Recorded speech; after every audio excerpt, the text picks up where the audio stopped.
हजरत इमाम हुसैन अलैहिस्सलाम की शहादत के बाद करबला की सरजमीन पर एक सन्नाटा सा छा गया था, लेकिन ये सन्नाटा महज खामोशी नहीं था, बल्कि उसमें दर्द, आहें, सिसकियां, तन्हाई, मज़लूमियत और तारीख का सबसे बड़ा इम्तिहान छुपा था।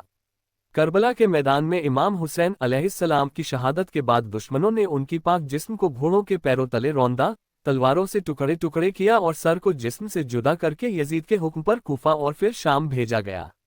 अब काफिला था शहीदों के घर वालों का, जिसमें बीबी ज़ैनब रज़ियल्लाहु अन्हा, बीबी उम्मे कुलसूम, हजरत सकीना, इमाम ज़ैनुल आबिदीन अलैहिस्सलाम और दीगर मासूम बच्चे और औरतें थीं, जिन पर अब इम्तिहानों का नया दौर शुरू हुआ।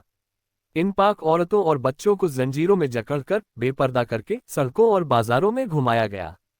जब कूफा पहुंचाया गया तो वहां की आवाम, जो कभी खतों के जरिए इमाम हुसैन अलैहिस्सलाम को बुला रही थी, अब खामोश तमाशबीन बनी हुई थी।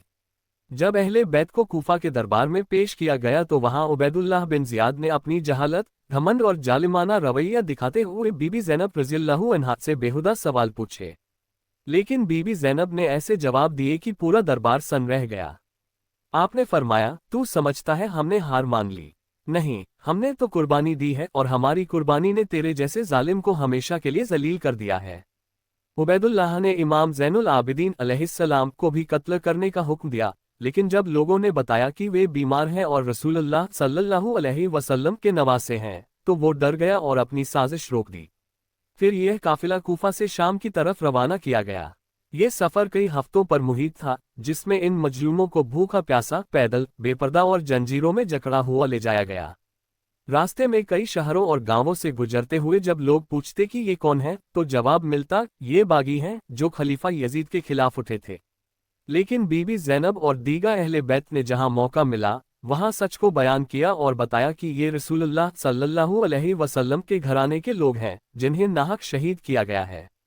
जब शाम पहुंचे तो यजीद का दरबार पूरी शान और शौकत के साथ सजा था, और इमाम हुसैन अलैहिस्सलाम का मुबारक सर एक थाल में लाकर उसके सामने पेश किया गया। यजीद ने उस पाक सर को बेअदबी से देखा, छड़ी से उसके दांतों को छेड़ा और जालिमाना अल्फाज कहे। तभी एक बुजुर्ग सहाबी खड़ा हुआ और बोला, मैंने इन लबों को खुद रसूलुल्लाह सल्लल्लाहु अलैहि वसल्लम को चूमते हुए देखा है, तू किस बेहूदगी से इन्हें छू रहा है? फिर बीबी ज़ैनब रज़ियल्लाहु अन्हा को बुलाया गया, लेकिन जब आप दरबार में आए तो वहां एक नूर फैल गया और आपने ऐसी तकरीर की कि यजीद का सर झुक गया। आपने फरमाया, ऐ यजीद, तुझे अपनी ताकत पर घमंड है। तू समझता है हमने हार मान ली? नहीं, हमारी कुर्बानियां तेरे जालिम चेहरे को हमेशा के लिए बेनकाब कर चुकी हैं। तू ताज पहने रह, लेकिन तेरी हुकूमत की बुनियाद जुल्म पर है और बहुत जल्द मिट जाएगी। हमारी शहादतें क़यामत तक याद रहेंगी और तू लानतों में डूबा रहेगा। उस दरबार में ये लफ्ज़ ऐसे गूंजे कि बहुत से लोग रोने लगे और यजीद शर्मसार हुआ। इसके बाद कुछ लोगों ने यजीद को मशवरा दिया कि इन औरतों और बच्चों को मदीना वापस भेज दो, वरना यह मजलूमियत तुझ पर भारी पड़ जाएगी। यजीद ने मजबूरी में अहले बैत को कुछ सामान देकर मदीना रवाना किया, लेकिन अहले बैत ने साफ इनकार कर दिया और फरमाया कि हमें ये सामान नहीं, इज्जत चाहिए। जब ये काफिला वापस मदीना पहुंचा तो शहर में मातम छा गया। हर गली में लोग रो रहे थे, हर घर में सिसकियां थीं। बीबी फातिमा रज़ियल्लाहु अन्हा की याद में लोग तड़प उठे और हर जबान पर यही था, हुसैन शहीद हो गए। बीबी ज़ैनब रज़ियल्लाहु अन्हा ने मदीना में बैठकर वह सब बयान किया जो करबला में हुआ, और इस तरह ये वाक़या महज एक हकीकत नहीं, बल्कि इस्लाम की अमर कहानी बन गया। इसके बाद इमाम ज़ैनुल आबिदीन अलैहिस्सलाम ने अपनी ज़िंदगी तसव्वुफ़, इबादत, दुआओं और करबला की हकीकत को आम करने में लगा दी। आपकी दुआओं का मजमुआ सहीफ़ा सज्जादिया आज भी दुनिया में मशहूर है, जो इस बात का सबूत है कि अहले बैत ने तीर तलवार से नहीं, बल्कि सब्र, दुआ और हक की बुलंदी से इस्लाम को जिंदा रखा।